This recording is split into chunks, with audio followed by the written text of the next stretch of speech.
మిలియనియర్లు అంటే 10 లక్షలాధికారులుగా జరుగుతూ ఉన్నాయి.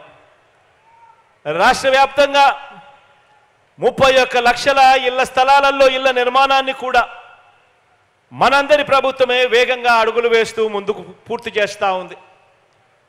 ఇంతకుముందు నేను చెప్పా, ఒంగోలు గురించి చెప్పా. రాష్ట్ర వ్యాప్తంగా కూడా తీసుకున్నా కూడా ఇంటి స్థలం విలువ ప్రాంతాన్ని బట్టి 2.5 లక్షల నుంచి 15 లక్షల దాకా పలుకుతా ఉందని చెప్పి ఈ కడతా ఉన్న ఈ ఇంటి స్థలాల విలువ అక్కడ ఎప్పుడైతే ఇల్లు కూడా పూర్తవుతాయో మరో 2,70,000 పెట్టి ఇల్లు కూడా పూర్తవుతుందో ఆ రోడ్లు, డ్రైనేజీలు, నీళ్లు ఇటువంటి సదుపాయాలతో లేఅవుట్ కూడా ఎప్పుడైతే ఇల్లు పూర్తయ్యేసరికి అది కూడా కొద్దిగా అటు ఇటుగా అవి కూడా వేగంగా అందుకుంటాయో ఏకంగా ప్రతి అక్కచెల్లెమ్మ చేతుల్లో రాష్ట్ర వ్యాప్తంగా 7 లక్షల నుంచి 20 లక్షల రూపాయల వరకు ప్రతి అక్కచెల్లెమ్మ చేతిలోనూ పెట్టినట్టు అవుతుంది. ఈ 30 లక్షల అక్కచెల్లెమ్మల చేతుల్లో ఏకంగా 2 లక్షల కోట్ల నుంచి 3 లక్షల కోట్ల వరకు కేవలం ఈ ఒక్క పథకం ద్వారా నా అక్కచెల్లెమ్మల చేతుల్లో పెట్టినట్టు అవుతుంది అని చెప్పడానికి గర్వపడతా ఉన్నాను, సంతోషపడతా ఉన్నాను. ఆలోచన చేయమని అడుగుతా ఉన్నాను. ఈ మాదిరిగా ఇంతకుముందు ఎప్పుడూ కూడా జరగల. 5 సంవత్సరాల గత ప్రభుత్వ పాలన కూడా చూశారు. ఎప్పుడైనా కూడా ఇంతగా పేదల గురించి ఆలోచన చేసిన పరిస్థితులు ఎక్కడైనా ఉన్నాయా అన్నది ఆలోచన చేయమని అడుగుతా ఉన్నా. 2020 ఉగాది నాటికే ఈ ఇళ్ల పట్టాలను రిజిస్ట్రేషన్ చేసి నా పేద అక్క చెల్లెమ్మల చేతుల్లోకి ఇవ్వాలని అనుకున్నాం.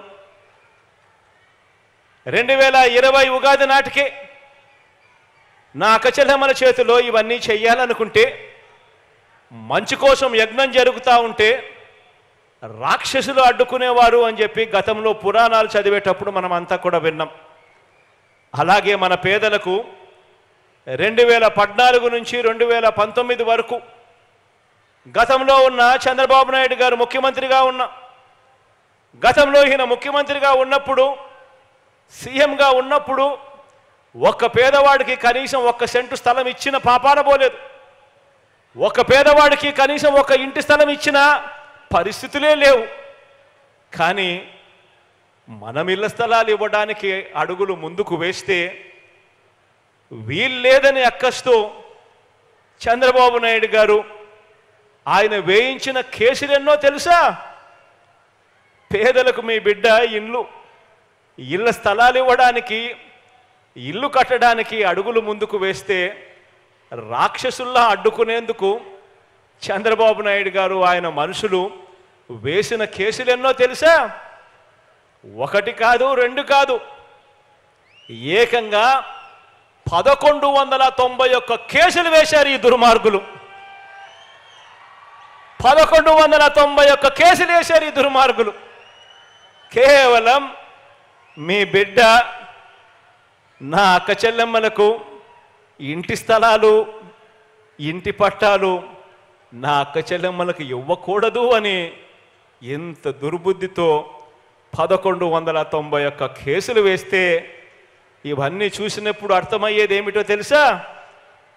పేదలకు కావాల్సింది స్థలం, పెత్తందారి బాబు ఇచ్చినది పేదలకు కష్టాలు, పేదలకు కన్నీరు. బాబు సృష్టించిన ఈ న్యాయపరమైన అడ్డంకులన్నీ కూడా ఒక్కొక్కటి కూడా దాటుకుంటూ ఈరోజు ఒక్క ఒంగోలులోనే ఏకంగా 21,000 పేదలకు 21,000 పేదలకు ఇళ్ల పట్టాలు ఇస్తా ఉన్నాం. చంద్రబాబు నాయుడు గారు సృష్టించిన ఈ అడ్డంకులన్నీ కూడా దాటుకుంటూ ఇదే ఒంగోలు అర్బన్లోనే, ఇదే ప్రాంతంలోనే నిరుపేదల ఇళ్ల స్థలాల కోసం ఇదే ఎర్రజర్ల హిల్స్లో ఇదే ప్రాంతంలో 866 ఎకరాల భూమిని 2020లోనే గుర్తించి 24,000 ప్లాట్లతో లేఅవుట్లు చేసి అభివృద్ధి చేసి అన్నీ సిద్ధం చేయడం జరిగింది పేదలకు ఇళ్ల పంపిణీ చేయడానికి, ఇంటి స్థలాలు పంపిణీ చేయడానికి. అయితే ఈ గొప్ప కార్యక్రమానికి చంద్రబాబు ఆయన మనుషులు వీరందరూ కూడా కోర్టులో వెళ్ళి కోర్టులో కేసేశారు, అడ్డుకున్నారు. ఇవన్నీ కూడా అధిగమించి ఈరోజు మీ బిడ్డ అడుగులు ముందుకు వేశాడు. ఇప్పుడు కూడా ఇక్కడ కూడా మీ బిడ్డ ప్రభుత్వం అక్క చెల్లెమ్మలకు ఇంటి స్థలాలు ఇవ్వడానికి అడుగులు ముందుకు వేస్తే ఇప్పుడు కూడా దీన్ని కూడా అడ్డుకునేందుకు చంద్రబాబు నాయుడు గారు హైకోర్టులో మళ్ళా కేసేశాడు. దీన్ని కూడా ఆలోచన చేయమని అడుగుతా ఉన్నా. వీళ్ళ బుద్ధులు ఎలా ఉన్నాయి, వీళ్ళ ఆలోచనలు ఎలా ఉన్నాయో ఆలోచన చేయమని అడుగుతా ఉన్నా. ఇవాళకి కూడా కోర్టులో చుట్టూ తిరుగుతూ ఉన్నాడు.